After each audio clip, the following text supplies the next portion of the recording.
Crazy, West Virginia, juke joint, bluesy, wild man. It's his energy seemed to be very primal, like from the gut. That's why I think he had such appeal. He didn't seem like he thought through anything he did on stage. It was just fly by the seat of your pants and just go for it.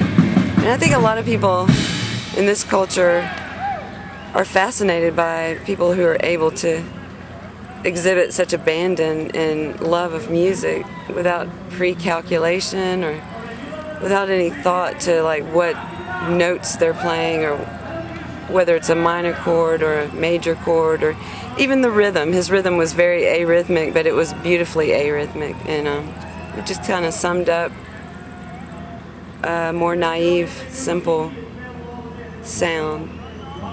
Why do you think bands like the Cramps were so drawn to Hasil? Probably for that very same reason. You know, they were coming from like, I don't know, LA or New York, and you know, there's a lot of posers in big cities, so that people are always attracted to the real deal when they hear it. The abandon, the free spirit, the rebelliousness. Well, my old band, Trailer Bride, played a show with Hasil in Charleston, West Virginia, at the Empty Bottle. No, the Empty Glass, that's the name of the club. Anyway, we opened for Hasil, and while we were, or before we started playing, everybody was saying, Jesco's here, Jesco's here, Jesco's here, and I'm like, who's Jesco? I didn't know at the time who Jesco White was. And Jesco's a big friend of Hasil's, and he's just as famous as Hasil. And anyway, Jesco was there with his whole family. They were all wearing tap dance shoes, and they all got up and danced.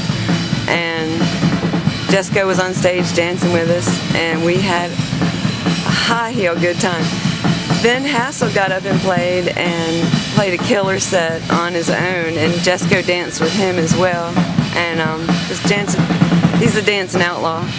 And afterwards, I got Hasil to sign my guitar, and my lead guitar player, Scott, was so jealous because he wanted to get Hasil.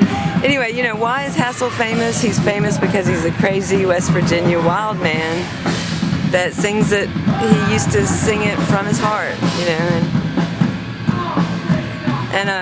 Well, I was talking to Hasil after that show, and he gave me his phone number, and we swapped phone numbers, and you know, a week or two later, and for several weeks anyway, Hasil would call me at like 3 a.m. and say, Melissa, I got a song for you, I want you to sing it. And then he'd proceed to sing it to me over the phone. And my husband at the time was like, who the hell is calling you at 3 a.m.? And I'm like, oh, it's Hasil Adkins, he's singing me a song he wants me to sing. And like, of course that didn't go over very well, but because he had never seen Hasil. But anyway, that's my Hasil story. Actually, his songs over the phone were great, and I wish I could have recorded them. I really do. I wish I'd had one of those, you know, suction cup, you know, surveillance things to have, you know, recorded those for posterity, because he was clearly flying high when he was singing them, and just kind of the way they sounded over the phone kind of was so old-timey that it would have been. Well, the second time we played with him, he had a girlfriend, and they were so cute. They were like making out the whole time we were playing, and she was about his age, like, you know, 60.